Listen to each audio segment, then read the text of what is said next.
Assalamualaikum warahmatullahi wabarakatuh. Selamat pagi anak-anak. Kembali lagi di pembelajaran IPA di kelas 7. Untuk hari ini kita masuk bab baru ya, yaitu bab 3 tentang klasifikasi materi dan perubahannya.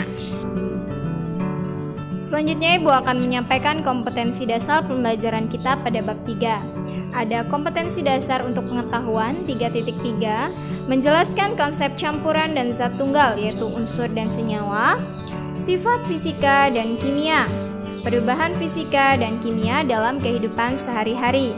Kemudian untuk KD keterampilan 4.4, menyajikan hasil penyelidikan atau karya tentang sifat larutan, perubahan fisika, dan perubahan kimia atau pemisahan campuran.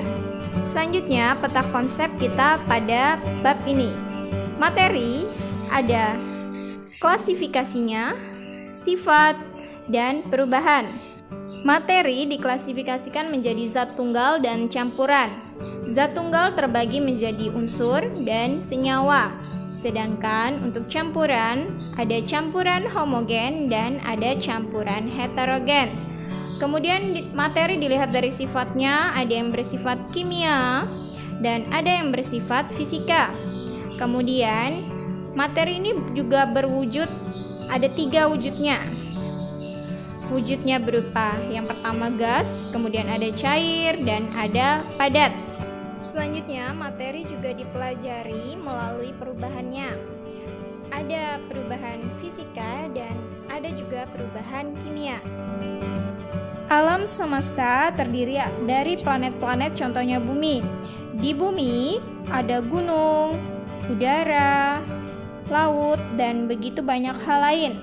Segala sesuatu yang berada di bumi tersusun atas materi yang terdiri dari unsur seperti air, udara, tanah, dan api.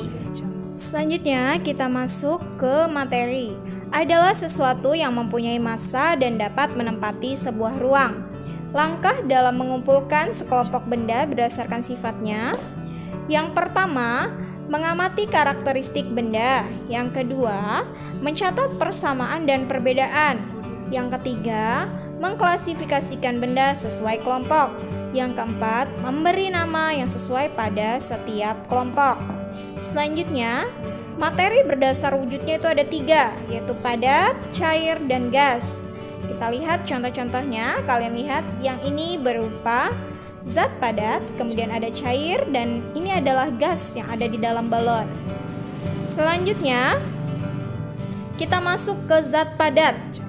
Zat padat merupakan suatu benda atau zat yang bisa disentuh dan digenggam, serta tidak mengalami perubahan bentuk atau volume saat dipindahkan. Sifatnya yang pertama, mempunyai bentuk dan volume yang tetap.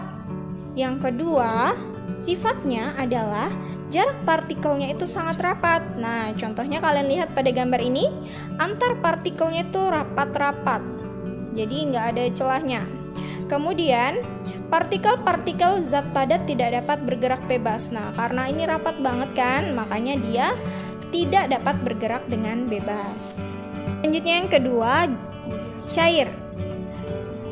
Merupakan zat yang dapat disentuh namun sulit untuk digenggam, serta bisa mengalami perubahan bentuk tergantung dari bentuk wadahnya.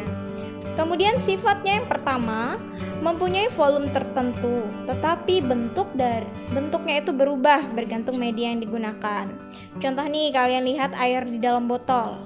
Tentu aja kan, airnya itu memiliki bentuk seperti bentuk dari botol. Nah, kemudian ketika air dimasukkan nih ke dalam gelas seperti ini nih.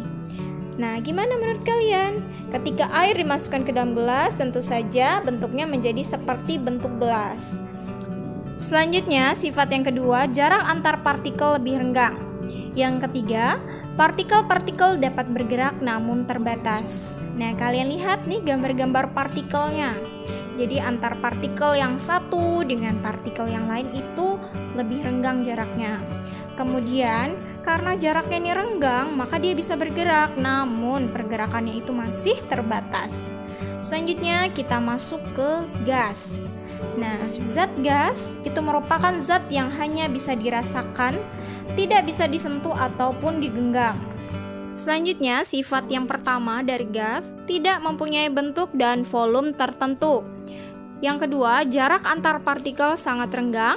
Yang ketiga, partikel-partikelnya dapat bergerak sangat bebas.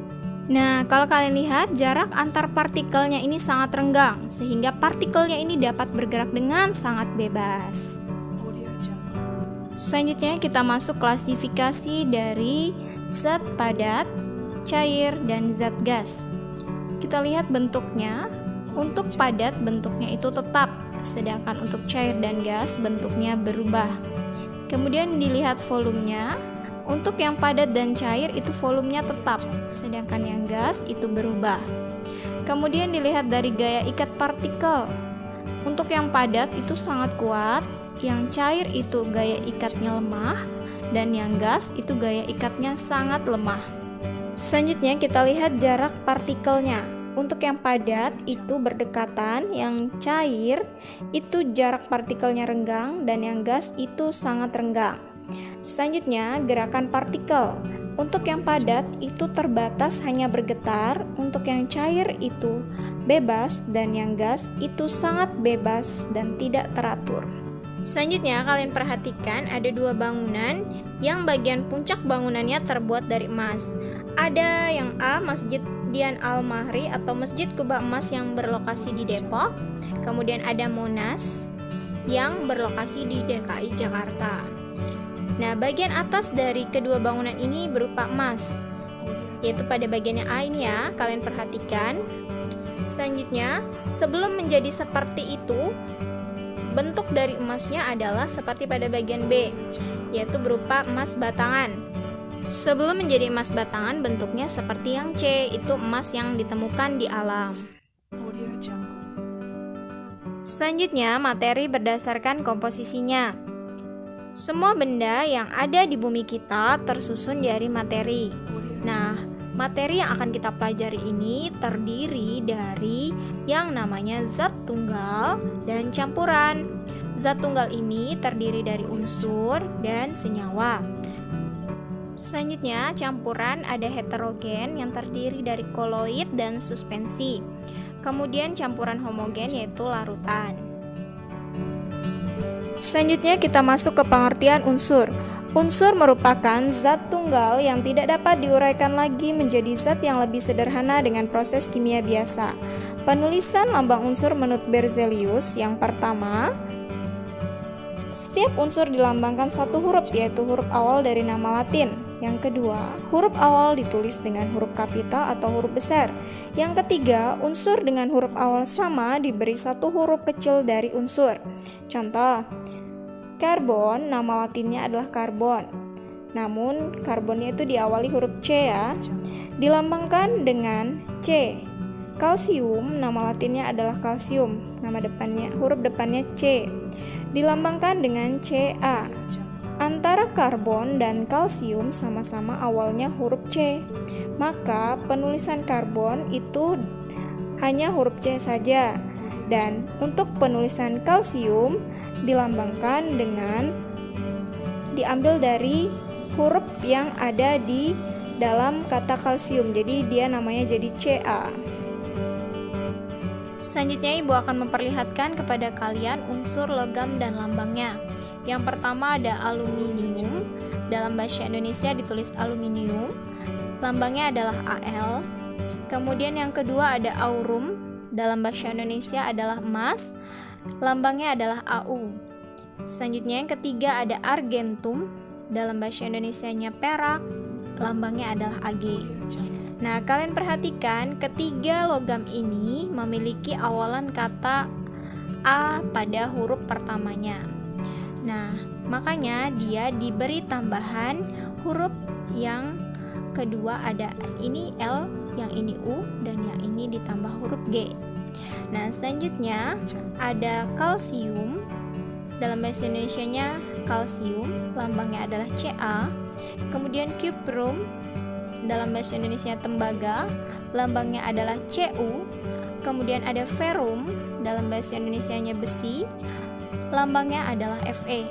Kemudian ada natrium, dalam Indonesianya juga natrium, lambangnya adalah Na.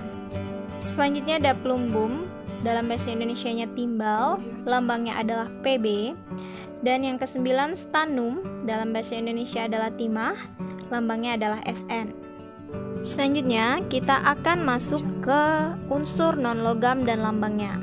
Yang pertama ada oksigen, dalam bahasa Indonesianya ditulis oksigen, lambangnya adalah O. Kemudian yang kedua ada hidrogen, nama Indonesianya hidrogen, kemudian lambangnya adalah H besar. Kemudian yang ketiga ada karbon, dalam bahasa Indonesianya ditulis karbon, lambangnya adalah C. Kemudian ada sulfur, dalam bahasa Indonesianya adalah belerang, lambangnya adalah S. Kemudian ada fosforus, dalam bahasa Indonesianya adalah fosfor, lambangnya adalah P. Selanjutnya yang keenam ada nitrogen, dalam bahasa Indonesianya nitrogen juga, lambangnya adalah N. Selanjutnya yang ketujuh ada iodium, dalam bahasa Indonesia disebut iodin, lambangnya adalah I. Selanjutnya, unsur-unsur ini disusun dalam bentuk sistem periodik unsur, seperti pada gambar 3.7 ini. Unsur-unsur yang memiliki sifat yang hampir sama diletakkan dalam satu kolom. Kemudian, unsur-unsur logam itu terletak di bagian kiri bawah. Jadi, yang berwarna biru ini yang ditandai biru-biru ini, itu merupakan unsur yang logam. Sedangkan unsur non-logam terletak di bagian kanan atas. Ini ya, yang ada tanda kuning, semua warna kuning ini dia adalah non-logam. Selanjutnya, yang berwarna coklat ini, yang berada di antara biru dan kuning, itu adalah unsur semi-logam. Nah, sebagian dari unsur ini akan kita pelajari di kelas 7 sekarang, dan yang lainnya akan dipelajari pada kelas berikutnya. Selanjutnya, kita masuk ke perbedaan unsur logam dan non-logam. Yang pertama, unsur logam berwujud padat pada suhu kamar kecuali raksa, sedangkan non-logam itu ada yang berwujud padat, ada yang cair, dan ada yang gas. Kemudian, yang kedua, unsur logam itu dapat ditempa dan diregangkan, sedangkan non-logam itu bersifat rapuh dan tidak dapat ditempa. Kemudian yang ketiga, logam itu konduktor listrik dan panas, artinya dia itu penghantar listrik dan panas yang baik. Nah, sedangkan non-logam itu non-konduktor, jadi dia tidak menghantarkan panas dan listrik yang baik. Nah, kecuali untuk grafit. Selanjutnya, sekarang kita masuk ke unsur logam dan non-logam serta kegunaannya pada tabel 3.5. Kita lihat unsur natrium, simbolnya Na. Kegunaannya bahan untuk membuat lampu natrium dan senyawanya digunakan untuk garam dapur. Kemudian yang kedua strontium, simbol Sr. Senyawanya digunakan untuk membuat warna merah pada kembang api dan bahan untuk pembuatan cat kering. Selanjutnya yang ketiga magnesium, simbol Mg, paduannya digunakan untuk bahan pesawat. Selanjutnya iodin, simbol I, bahan untuk antiseptik dan senyawanya digunakan untuk garam beriodium dan fotografi. Nah, tadi kita sudah membahas unsur, sekarang kita masuk ke senyawa. Dalam kehidupan sehari-hari kita sering menggunakan ada air, kemudian ada gula, ada cuka, dan ada garam. Nah, bahan-bahan ini merupakan senyawa. Tahukah kamu apa senyawa itu? Senyawa merupakan zat tunggal yang dapat diuraikan menjadi dua atau lebih zat yang lebih sederhana dengan proses kimia biasa. Nah, senyawa ini terbentuk melalui proses pencampuran unsur secara kimia. Sifat dari senyawa akan berbeda dengan sifat unsur penyusunnya. Misalnya, sifat air sebagai senyawa akan berbeda dengan gas hidrogen dan oksigen sebagai unsur penyusunnya. Nah, selanjutnya, contoh senyawa sederhana dan unsur penyusunnya. Air tadi di atas terdiri dari unsur hidrogen dan oksigen. Kemudian ada garam dapur, natrium klorida, terdiri dari natrium dan klorin. Kemudian selanjutnya yang ketiga ada gula tebu atau sukrosa, terdiri dari unsur karbon, hidrogen, dan oksigen. Selanjutnya, yang terakhir kita masuk ke campuran. Adalah suatu materi yang terdiri atas suatu zat atau lebih dan masih mempunyai sifat asalnya. Contoh campuran di alam adalah udara, air sungai, dan batuan. Selanjutnya, Ibu akan menampilkan perbedaan dari unsur, senyawa, dan campuran. Yang pertama, unsur dan senyawa itu sama-sama terdiri dari zat tunggal, sedangkan campuran itu merupakan campuran. Kemudian yang kedua, unsur tidak dapat diuraikan, sedangkan senyawa dan campuran itu dapat diuraikan. Selanjutnya, yang ketiga, unsur terdiri atas satu jenis komponen, sedangkan senyawa itu tersusun dari dua komponen atau lebih, begitu juga dengan campuran. Selanjutnya, perbandingan massa zat penyusunnya tetap itu untuk senyawa, sedangkan untuk campuran perbandingannya tidak tetap. Selanjutnya, silakan kalian kerjakan LKPD 1, karakteristik materi, unsur, senyawa, dan campuran.